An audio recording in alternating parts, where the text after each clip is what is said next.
वक्फ properties को बचाने के लिए कहां लाया जा रहा है बताइए हमको। ये तो अच्छा 7% वक्फ फंड देना पड़ता है, उसको 5% कर दिया। तो ऑल इन ऑल ये वक्फ को बर्बाद करने के लिए, वक्फ की जायदादों को लूटने के लिए इस तरह का मोदी सरकार कानून लाने की कोशिश कर रही है। क्यों उन्होंने सिर्फ इधर बैठा है, लेकिन किसी का एजेंडा फिलअप करने के लिए कर रहा है, पॉलिटिकल मोटिवेटेड। और दिल्ली इलेक्शन है इसलिए उनको जल्दी है, जल्दीबाजी है। सीरियस है ही नहीं, बिल्कुल सिर्फ एक ही मकसद है कि किसी भी तरह से क्रश किया जाए।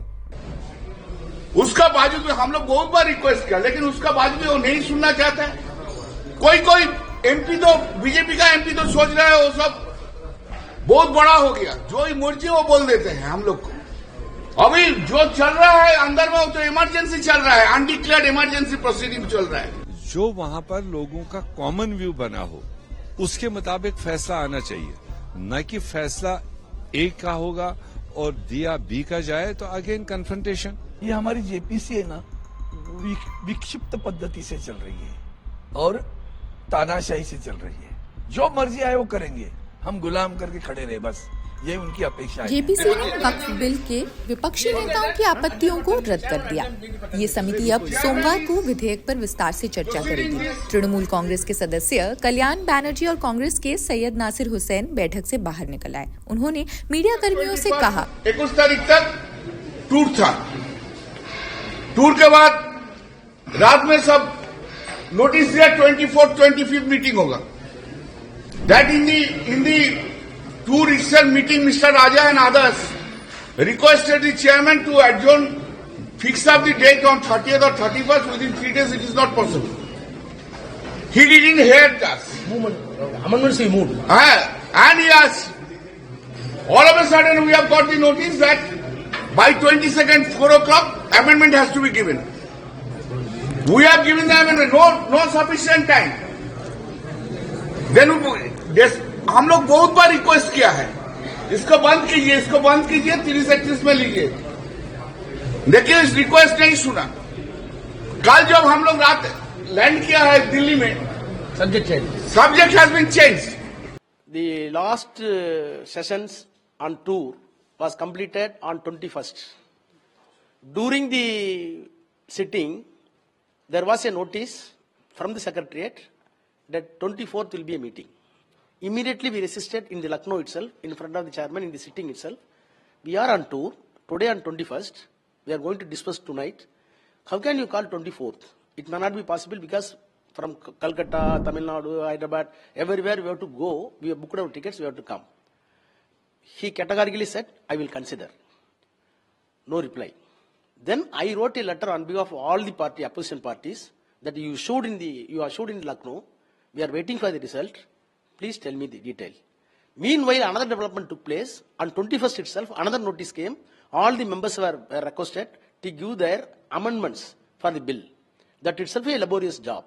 In spite of that, we wanted to cooperate. Within 48 hours, we have been asked to, within 48 hours, we have to submit the amendments. We all put amendments.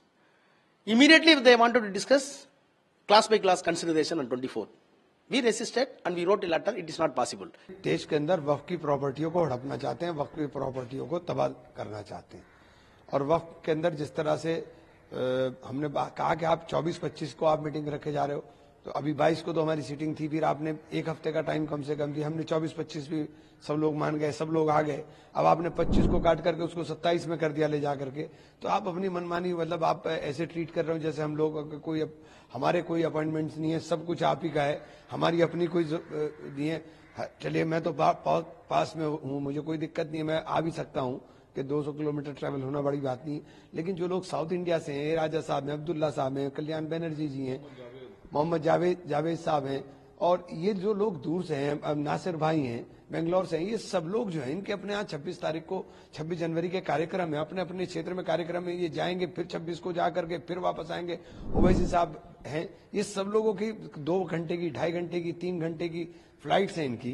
तो मतलब ये क्या तमाशा बनाना चाहते हैं, तो तमाशा बना रहे हैं। 13 फरवरी से लेकर 10 मार्च तक समय है ना, तो आप क्यों नहीं रुकते? इसके बीच में हम लोग कर सकते हैं, बहुत समय है हमारे पास। आपको सेशन में ही देना है ना, तो अगला सत्र तो 10 मार्च को शुरू हो रहा है, उसके पहले सब खत्म करके आप दे दीजिए रिपोर्ट। नहीं, 27 को देना है। अब ये भी दिख रहा है कि चेयरमैन साहब भी खिलौने हैं, क्योंकि उनको बेचारे को निर्णय लेने का अधिकार नहीं, कोई ऊपर से फोन करता नहीं, करना ही है। क्यों? दिल्ली का चुनाव है भैया।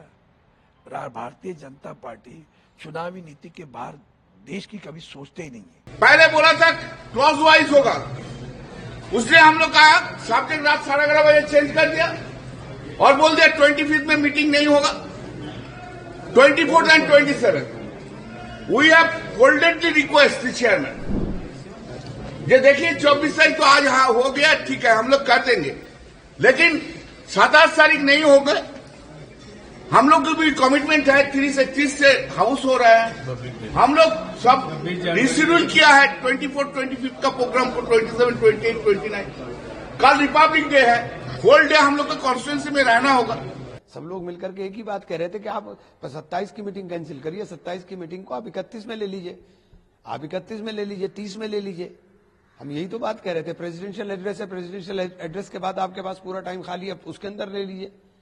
लेकिन दादागिरी करना चाहते हैं, ये अननेसेसरी दिखाना चाहते हैं कि हम लोग क्रश कर करके सब चीजों को बुलडोज कर सकते हैं।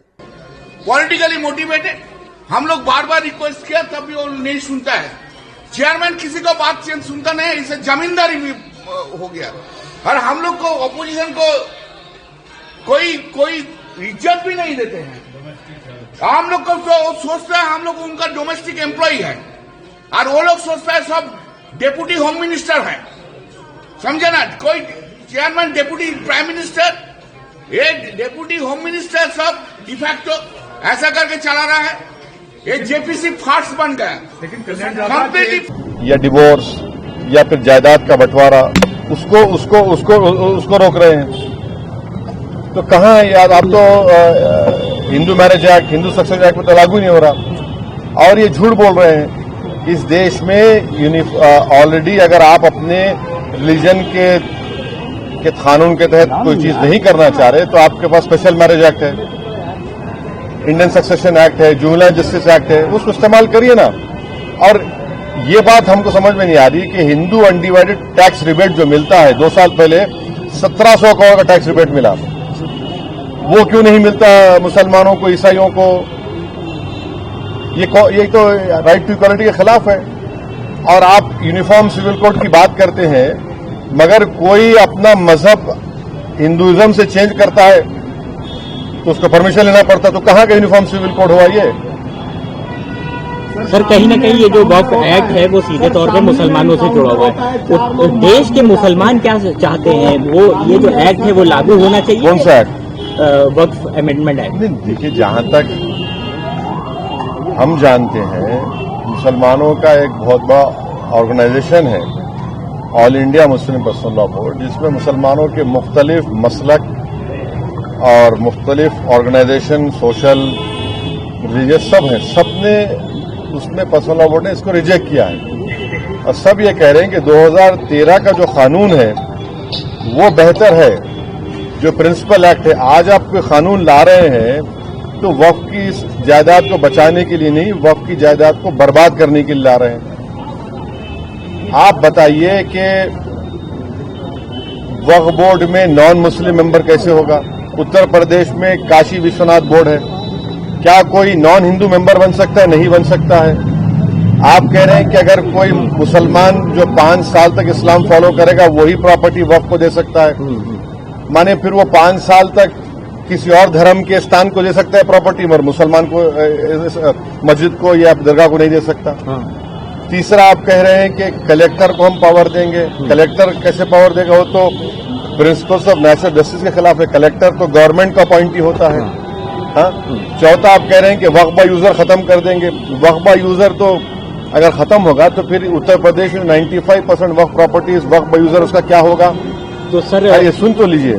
फिर आप कह रहे हैं कि कोई भी जाकर कलेक्टर को कंप्लेन कर दे कि भाई ये फुला मस्जिद नहीं है, तो कलेक्टर जैसा उसमें इंक्वायरी ऑर्डर करेंगे, जब तक इंक्वायरी कंप्लीट नहीं हुई वो मस्जिद नहीं रहेगी। उस बिल में प्रोविजन है, लिमिटेशन एक्ट हिंदू धर्म के ऊपर अप्लाई नहीं होता, ना सिख के धर्म ना ईसाइयों पर होता है। आप सिर्फ मुस्लिम जायदादों पर लिमिटेशन एक्ट अप्लाई कर रहे हैं।